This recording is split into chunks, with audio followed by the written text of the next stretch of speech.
Hi, this is James McVeigh, the inventor of the McToob. In today's video, I'd like to show you some things about the construction of your McToob, how to properly care for the device, and provide some good handling information. To begin, let's talk about the parts and pieces used in the construction. Where possible, components were used that can easily be obtained at any hardware store.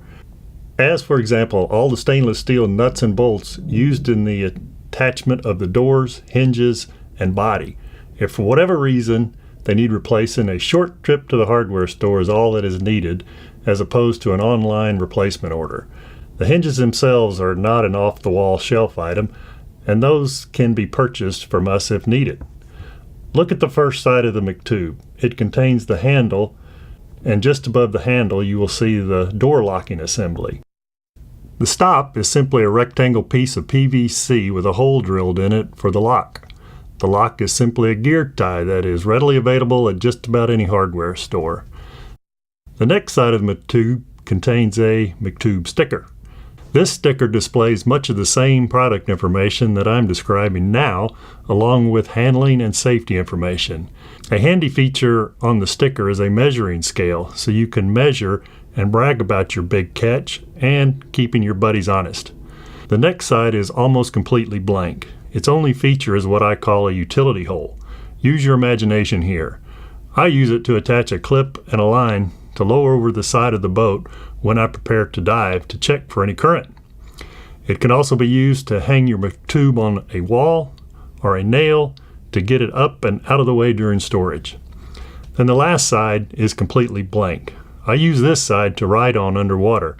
I always carry a short carpenter's pencil in my swimsuit, and it is an excellent way to communicate with your dive buddy. By the way, a little soft scrub, water, and a scouring pad like this will easily remove all pencil marks.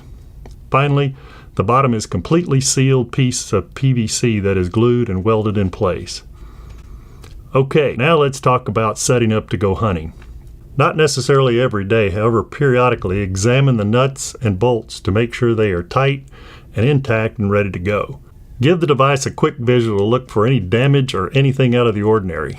Next, loading the doors is simple. Remove the lock and stop. Hold the doors inward past the stop slot. Insert the stop so that all three holes line up. Insert the lock and give it a couple of twists. No need to over twist, as over twisting will only wear out the lock sooner. You are now ready to hunt. To properly insert the fish, refer to the video on spear compatibility or the one showing the device in action. When your dive is complete and you have a McToob full of fish, simply use your hand to separate the doors, taking the pressure off the stop. Remove the lock and the stop. Now here's an important tip. The lock and stop either needs to be attached to the McToob or in your hand. Resist the temptation to set the lock or stop down anywhere. It will get lost.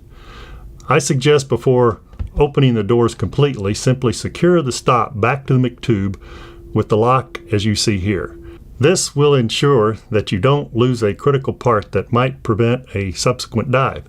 Lots of things can be substituted for a missing lock, like a piece of rope or a string or a zip tie, etc., but a missing stop is a problem. This is why with every McToob purchase, 2 stops are supplied.